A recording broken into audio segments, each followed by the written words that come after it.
English teacher Sanjay. I welcome you all to yet another session of YouTube. Today we will take up the fourth lesson of English supplementary text by the name The Treasure Within. I'll just give you a brief idea of what treasure is. Treasure refers to something of great value that you find on exploration or upon profusive searching. Okay. Within, of course, refers to our own selves. So, the treasure that we have. What kind of treasure? Do we have any treasure? As we read the story, we will find out. Okay. So, without any further ado, let's begin the lesson called The Treasure Within. I've already told you what the meaning of treasure is. Something valuable within is what you all know. Okay. So let's start with the preface before we study. See, every child is a potential achiever and is different from other. We know this, isn't it? If you are a potential achiever, what does the word potential achiever mean? So if you are a potential achiever, what happens is you have the ability, you have the metal in you that is required to achieve great success. Okay. But since that every child is a potential achiever and is different from other children in his or her style of learning and area of interest. Of course, every child is unique. We all know, right? Some might be very interested in the language called, the subject called English, isn't it? Some may be interested in maths, some may be in science, some may like playing sports and other activities as well as, music. Alright, so each child is unique. In that sense, each child is unique and they have their, own interest. They have different field of interest. As what? The first bullet point of the preface is. Now let's read the second one. What does it say? It says, this story will present us an interview between Miss Bella Raja. She is editor of Sparsh. Now what is Sparsh? Sparsh is a Hindi word that basically means a gentle touch. Okay, a healing touch, let's say, here. But then it doesn't mean so here. Because Sparsh here is a newsletter from Resource Center, the Valley School. Okay, from the Resource Center of the Valley School, there is this magazine or a newsletter by the name Sparsh. Okay, and Miss Bella Raja will be having a conversation with Mr. Hafiz Contractor. Now, who's Hafiz Contractor? Hafiz Contractor is one of India's finest and leading architects. Now, what do architects do? We all know, right? Designing, planning and everything that is concerned with building is what is done by architects and all. So, we are going to read an interesting excerpt, some excerpt of the interview that took place between Miss Bella Raja and who? Mr. Hafiz Contract. Okay, so this story, like the others as well, are divided into several parts. So what are we going to read in the first part? Let's just try to understand through the bullet points. So Hafiz Contractor was an unhappy schoolboy. He was not happy at all as a schoolboy. Okay, he loved doing things but detested mechanical learning. Alright. So he said, he loved doing things but detested mechanical learning. He hated mechanical, physical learning. Okay. Mathematics gave him the shivers. He was so scared of mathematics. and mechanical learning.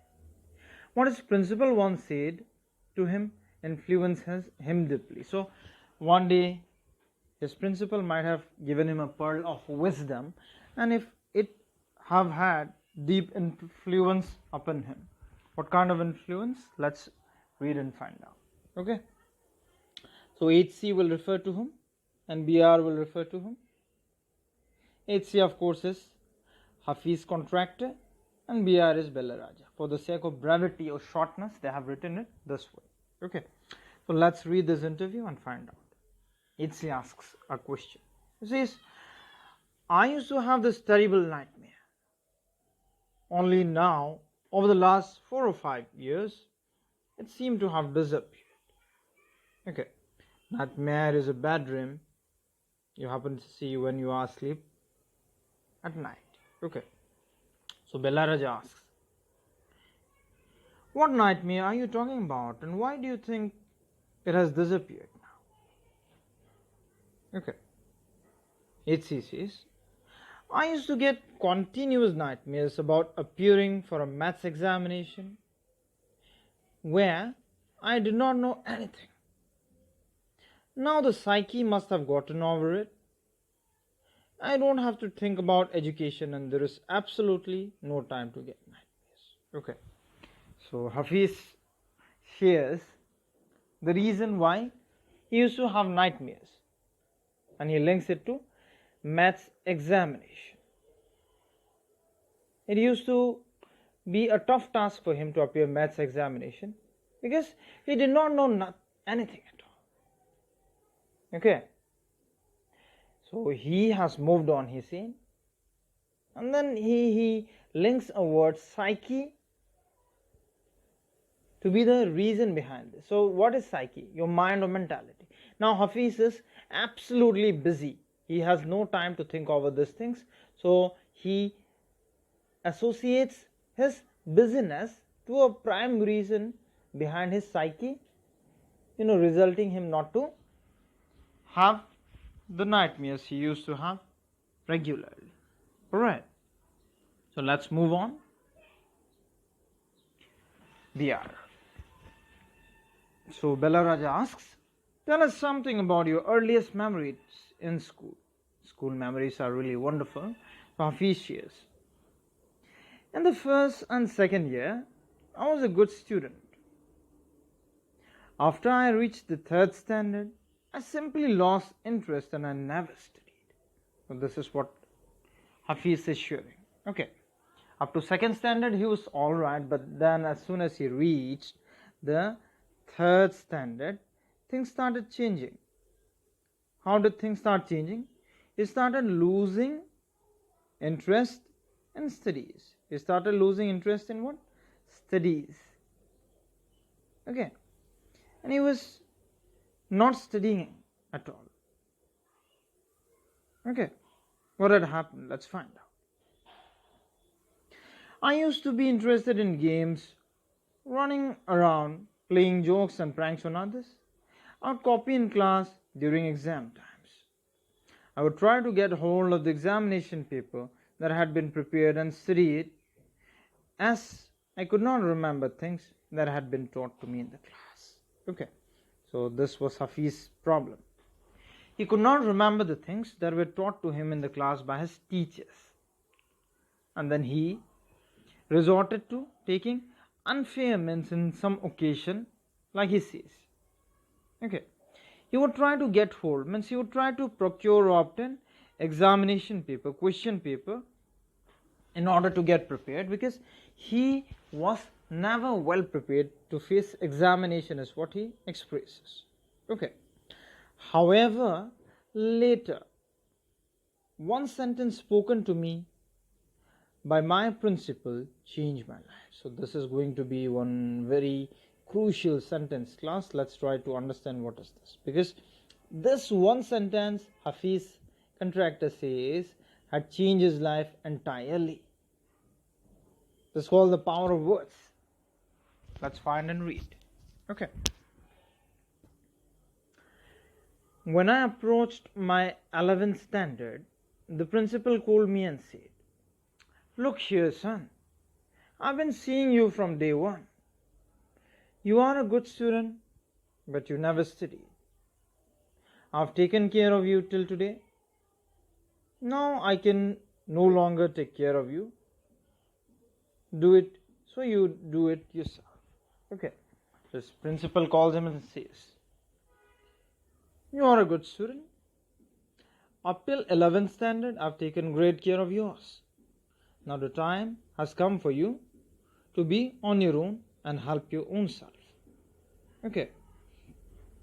So Hafiz adds more excerpts.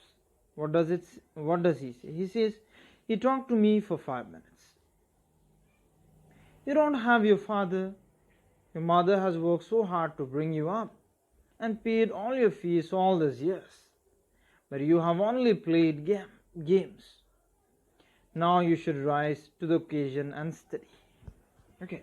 So principal reminds him that he has only a mother taking care of himself, taking his care. His mother had been so dutiful, so hard-working. By working hard, she had cleared all his fees and everything. Okay, but then principal noted down one important observation. He said, all those years you have done nothing but played. Now is the time for you to rise up. Rise up to the call of the occasion. And then show that, you mean something. Okay. The principal spoke to Hafiz for about 5 minutes. But then these words will prove to be the most enchanting words Hafiz had ever heard from someone. Isn't it? See, these were deep words. On one side was Hafiz, who never wanted to study. Right? Hafiz hated study. And up till 11th standard, all he did was copy, do this and that. Not copy entirely. He barely studied. The principal calls him one day and says, I've managed to take care of you for 11 long years. Now the time has come for you to rise to the call of the occasion, as your mother has been working really hard for you, as his father was not with them. Okay. So now, after hearing this, there will be great impact in his life, I believe. So let's find out what kind of impact these words will have. I used to be a very good sportsman. I'd been the senior champion for so many years, and I also was the cricket captain.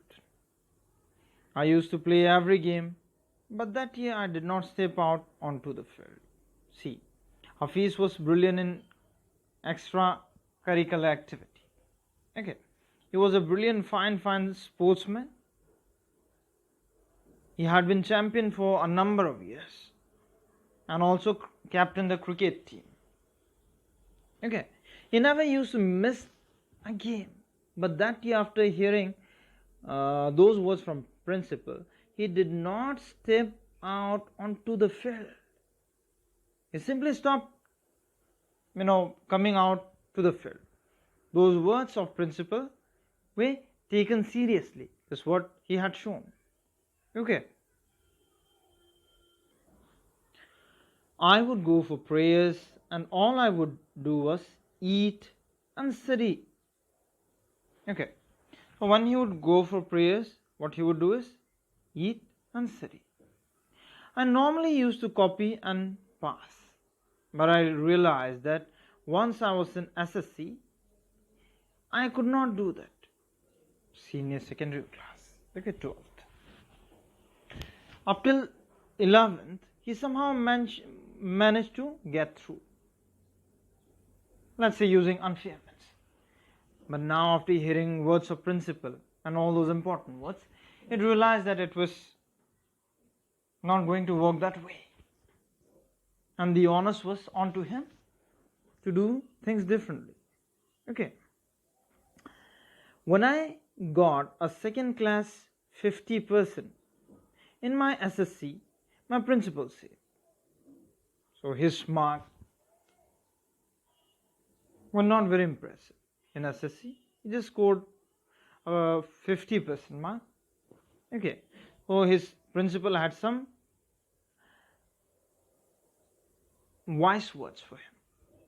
What did he say? He said, son, consider yourself as having got a distinction. Don't think this is 50%. Believe that this is distinction. This is my memory of my school days. So this was his memory. But what do we learn? His principal was very encouraging, isn't it? He was an inspiring man who inspired and encouraged Hafiz, contractor, in a number of ways. Right? So now, Hafiz, who never used to study, somehow studied for 1 good year without stepping out into football field and procured 50% mark in SSC. This is a big total for someone who does not study. Okay. So what happens now? Let's find out.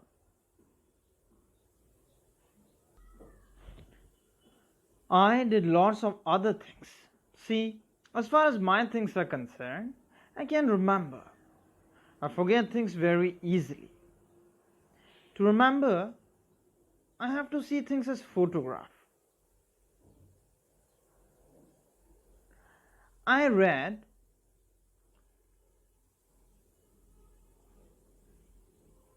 book and I can remember the matter as a photograph, but not through my mind. That is how it works. Okay, so that is what he shared. He had done a lot of things, but then what he remembers, the best way for him to remember things is remembering through photographs, is what he said. In order to validate his point, he cites out the example of reading a book. He says, I've read a lot of books, but the books with pictures are what I remember the best. Okay, so this is what he says. Alright, so let's move on. Now BR Bella Raja will ask a question. He says, when you were in school and you were doing badly, did the teachers pull you up and how did you feel? Okay, so Bella Raja has an interesting question. So Bella Raja puts up an interesting question. He says, you tell me you were so naughty. Were you not punished by teachers? So what does 8C or Hafiz have to reply? Let's find out. He says, I never felt anything on being pulled up. I used to be so interested in playing. I would receive a caning every year, beating with sticks. Okay.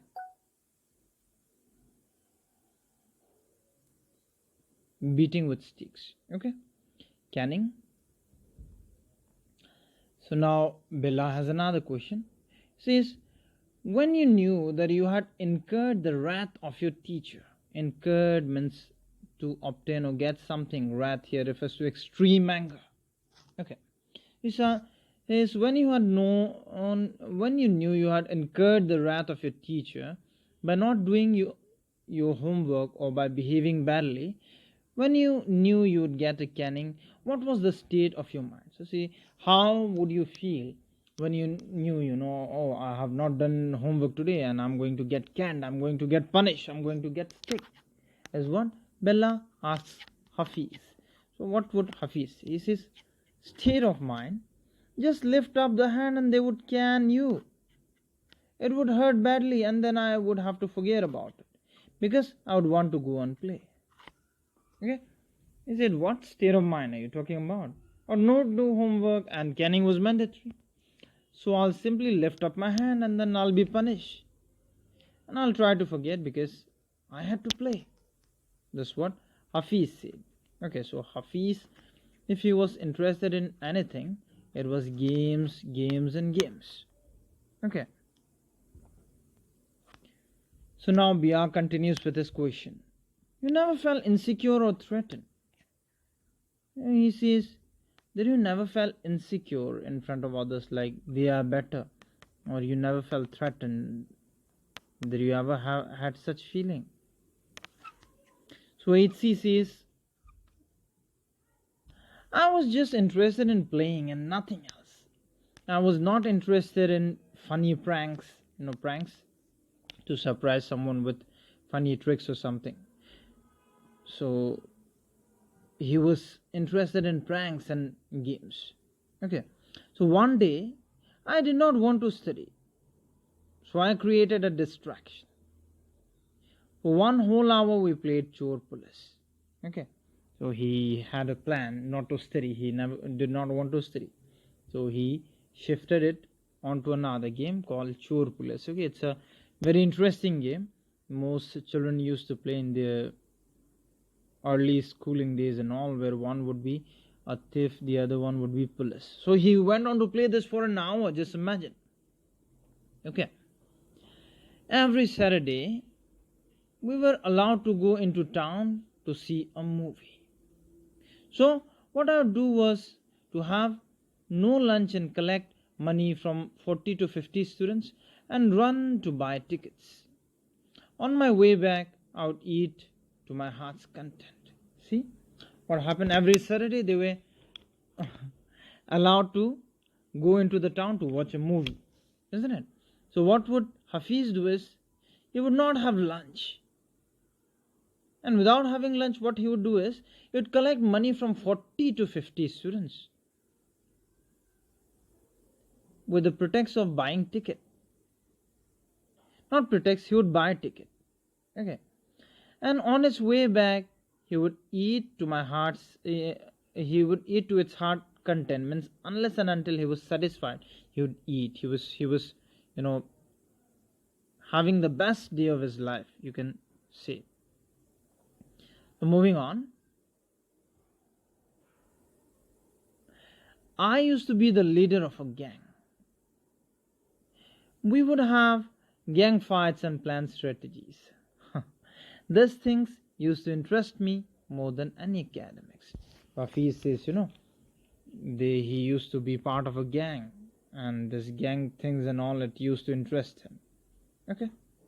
They would have gang fights, and in order to have fight, they would plan strategies. He was more interested in these things rather than studying, is what Hafiz says. Okay. So class, we came across some important word. I think I've already told you. Yeah. Caning means to punish, beat with stick. Okay. And then what else do we have? We have incurred the wrath of your teacher, means made your teacher what? Extremely angry, right? Distraction means something amusing and pleasurable here. Chore police, children's game in which one child is thief, hides, and the other policeman tries to find him. Eat to my heart's contents. Eat as much as I wanted. Strategy refers to methods of winning fights. Academics refers to educational matters, books, discussion, debates, etc. Okay, so this is what. Let's move ahead. So students used to book my textbook for the following year because they were almost brand new. I probably opened them one day before exam. So see, this was Hafiz contract. He simply used to open book just 1 year before exam. Okay. So there is a comprehension check. What is it about? It's about what did Hafiz contractor have nightmares about maths exam and all, right? So what did the principal say to him which influenced him deeply? Principal had been helping him for 11 long years. Now it was time for him to step up. That year I did not step out into the field. What was he busy doing? He was busy preparing for SSC examination, and he secured 50%. So what distractions did Hafiz create one day? He played a game of chore police and something, right? Would you have liked to participate in distractions had you been with him? Maybe occasional, but indulging in such activity all the time may not be very conducive for students. We have to focus on studies, right? Now class, let's move on to second part by reading the preface, okay, briefly. And the second part, what are we going to learn? we'll learn more about Hafiz. He stumbled on architecture because he knew little French and less German. Okay, little French and less German. He was offbeat even in pranks that he played on others. When he found his calling, there was no looking back. So finding calling means finding what interests you the most is very crucial, because if you can find what interests you the most, there will be no looking back. You'll excel in that. Okay, so Hafiz would find his calling. What would be his calling? We'll find it. So BR and Hafiz continue their conversation. BR, Villaraj asks, how did you get into the field of architecture? If you are so naughty, how could you get into architecture? So now comes interesting story. What does Hafiz contractor say? Let's find it. He says, in the college for architecture, nobody who had got below 80 to 85% was allowed to enter. Okay, so there was this norm, 80 to 85% was mandatory. Okay, I only had 50%. I wanted to join the army. I got admission letter, but my aunt tore it up.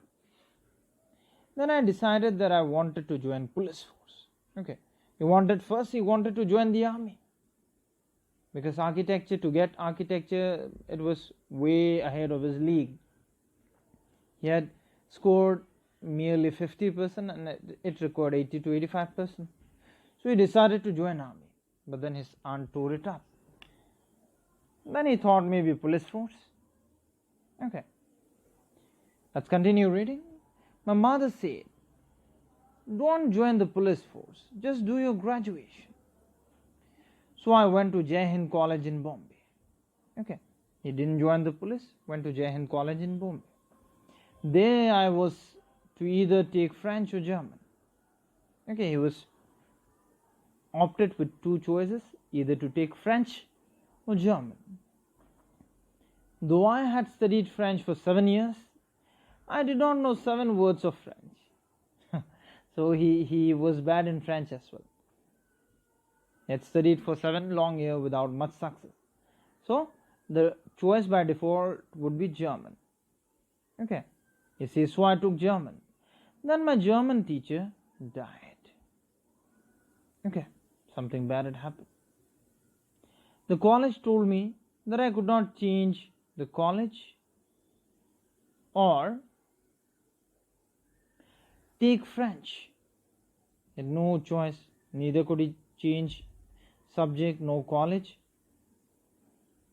Now who would give me admission in another college? I got admission to Jai Hind by influence, means by use of some contact and all. Okay, so he thought, okay, I'll take French. And I started learning French again. I learned it from my cousin. She was an architect's wife. Okay, his cousin that he's talking about was an architect's wife. See, he was never ever interested in any other thing. He would slowly find his calling. Okay, so once again he started learning French. I was going to an architect's office to learn French. He was going to an architect's office to learn French. Okay, so BR says, before that, some important words that we have read is book, offer to buy in advance. Reserve here refers to what? Stumble upon, to get into, by chance.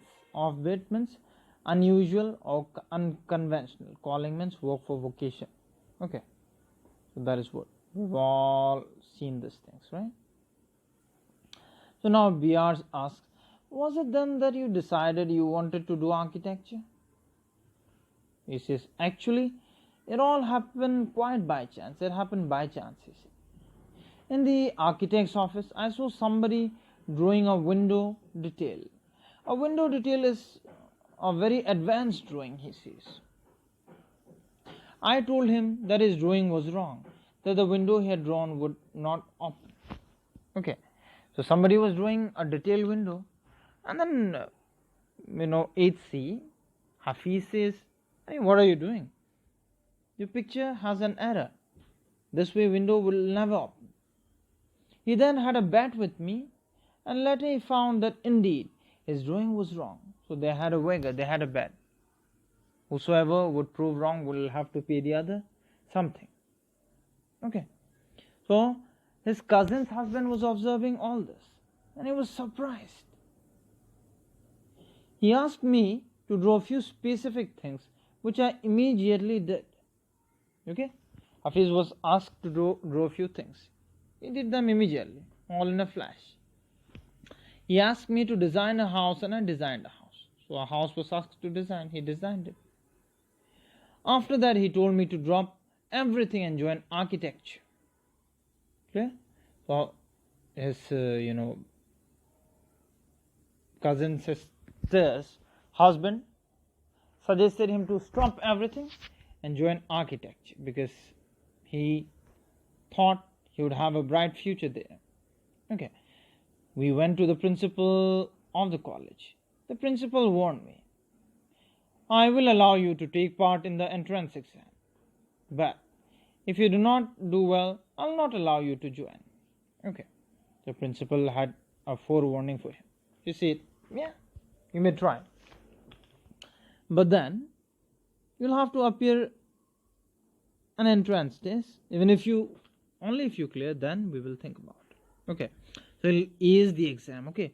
I got an A plus in the entrance exam, and from that day, it was a cakewalk, you see. Okay, he got an A plus. See, he was naturally talented, isn't it?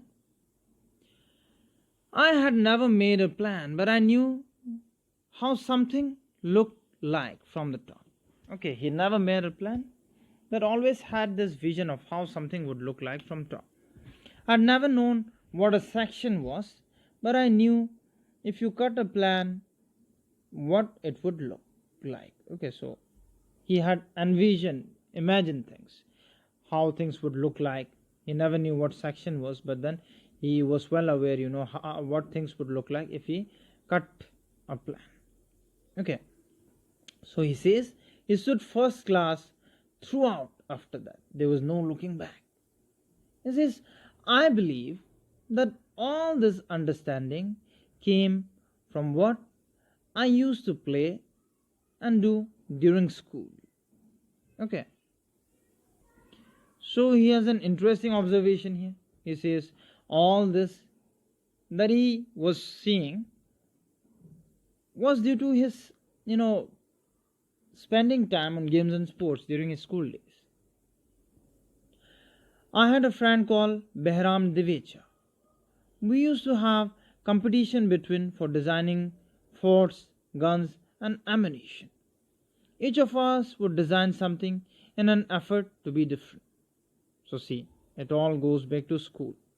Right? He had a friend by the name Behram Divecha. They used to draw things to be different from each other. In school, when I was in 2nd or 3rd standard, one of my teachers, Mrs. Gupta, saw my sketches and told me, "See, you're useless in everything else, but your sketches are good. When you grow up, you become an architect." I did not know at the time, but she was right. Later, after I became an architect, I went back to meet her and tell her. Okay, interesting, isn't it? One of her teacher had told her when he was just a little kid. He still remembers that. Okay, so BR has more questions. She says, why do you think you would not like studies? Was it because you felt you could not cope? Could you not deal with curriculum?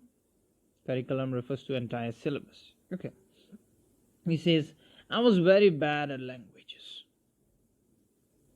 Science and geography, I could deal with. Maths was very bad. I just was not interested. I was studying for the sake of studying. What they taught me today, I would forget after 2 days. I would not bother because there was no application of mind there to begin with. Okay, he was not interested at all. Bia asks, did you think that what they taught in school was boring, or did you feel that once you understood the concept of what was being taught, you lost interest in the rest of the lesson? You see, living in a boarding school is difficult. We were just living from day to day. Nowadays, there are so many tests. Back then, whenever we have tests, we used to just copy. The teacher thought that we had done our work. Okay, so he used to see this. Things were boring. Now things are really much under scrutiny, isn't it? There is a contention that giftedness and learning disabilities go hand in hand. Do you think this applies to you? Okay. So he says, if you do not read well, there is a concept, if you do not study well, you will have this special ability gifted to you by God. Maybe you are one of such case. Okay, so H.C. Hafiz says, well, take some students from my class. Those who always stood first or second are today doing very ordinary jobs. Okay, brilliant students are doing ordinary jobs, is what he's saying. So Bia says, I've come across this situation in so many different places where people tell me that their class toppers are doing very ordinary today. And this happens. Okay, class toppers are doing ordinarily simple job. Okay, so as HC says, in school, I think living our lives made us street smart. I've learned more by doing what I did on my own than what academics would have taught me. Okay, so he says he has learned so many things by doing it on his own rather than simply focusing on academics. Bia says that is because the personality and skills were there. You were able to find the expression in a manner you were comfortable with, and you defied every rule so that nobody would stop you from doing what you needed to do. Okay, interesting observation here. See, this is a beautiful complex design by Hafiz. Yeah, so Hafiz says, I was more interested in other things. If, for example, while in class it started raining outside, I would think of the flowing water and how to build a dam to block it. I'd be thinking about the flow of water within the dam and how much water the dam would be able to hold. That was my interest for the day. He was innovative, you could say. When the students lost a button while playing or fighting, they would come running to me and I would cut a button for them to chalk using a blade. Okay, so he would have innovative idea always. Discipline in school was very important, and no student could afford to have a button missing. The student would get past dinner with a full neat uniform, and after that it did not matter. Okay, so school discipline and his survival tactics and methods is what he is highlighting. So BR says, coming to the present, how do you decide as to what kind of structure you want to give a client? Okay, client here refers to people who ask him to work for him. Okay, so HC says, I look at the client's face, his clothes, by the way he talks and pronounces, and the way he eats, and I would know his taste, what his taste would be like. Okay, so Hafiz would observe his client. Okay, and he says, I can relate to the people in a way that would be comfortable. I sketch very spontaneously. Okay, so he sketches almost naturally on a paper, on the spot. That paper I give to my people in the office. So very simple, right? So BR says, you do it instinctively, means naturally. Does it come naturally to you? Okay, so HC says, call it instinct, call it arithmetic, whatever you like. Now it comes to me like mathematics. Putting design, construction, psychology and sociology together makes a sketch from all that is mathematics. Okay, Here, we almost come to full circle where Mr. Contractor had derived his own interception of mathematics, right? Taking it from a subject he hated to a subject he now loves dealing with. So, this is what you have to derive your own interest using your own method, and things will be wonderful. Yeah, class? So, there are simple comprehension check. I believe you can try them on your own. Let's take a look at this. What is it? It says, is it likely that someone who's original and intelligent does not do very well at school? Should such a learner be called failure? Why not? No, such a learner should never be called a failure, because everybody has their own field of interest and area of learning, isn't it? Who knows, in future they might become something greater than we had ever dreamed of. Who in your view is an unusual learner? So simple, right? Hafiz Contractor is an example. And what can schools do to draw the best in unusual learner? So class, make some suggestions. Okay. The only disability in life is a bad attitude. Remember, this is very important. Always have a good attitude about how things are going in life, and then things will be pretty cool. If you have a bad attitude, you'll never learn a thing. Okay. Cooperation, remember, is doing with a smile what one anyhow has to do. Okay, so if you have to do work with cooperation, there'll be smile always in your face. Okay, class. So this was a wonderful interview wherein we have learned a number of things. Okay, so you just go through and understand what is it about. See, who's Hafiz Contractor? He was born in 1950. He did his graduate diploma in architecture from Mumbai in 75 and completed his graduation from Columbia University, New York, on a Tata scholarship. Tata is a huge brand in India. Okay, so he commenced or began his career with T. Khareghat as an apprentice. Apprentice means a novice who learns from a master. In 1977, and he became the associate partner in the same firm. Slowly, where he began working, he became partner. Right? So between 1977 and 1980, Hafiz was a visiting faculty teacher at the Academy of Architecture, Mumbai. He is a member of the Bombay Heritage Committee and New Delhi Lutyens Bungalow Zone Review Committee. Okay, his practice had modest beginning in 1982 with a staff of just 2 staff. Today, the firm has over 350 employees, including senior associates, architecture, interior designer, draftsman, civil engineer team, architectural support. The firm has, conceptualized, designed and executed wide range of architectural projects like bungalows, residential development, hospitals, hotels, corporate offices, banking, financial institute, committee, commercial complexes, shopping malls, oh my god, educational institutions, recreational and sports facilities, township, airports, railway station, urban planning, civil redevelopment projects. See, a man who never found interest in studies is now making the nation, isn't it? So take cue from this and do whatever you are doing in the best possible manner. Okay, class? So with this, we come to conclusion of today's class. It was wonderful to have conducted this session with you all. Thank you everyone for joining in. Have a great time. Bye bye.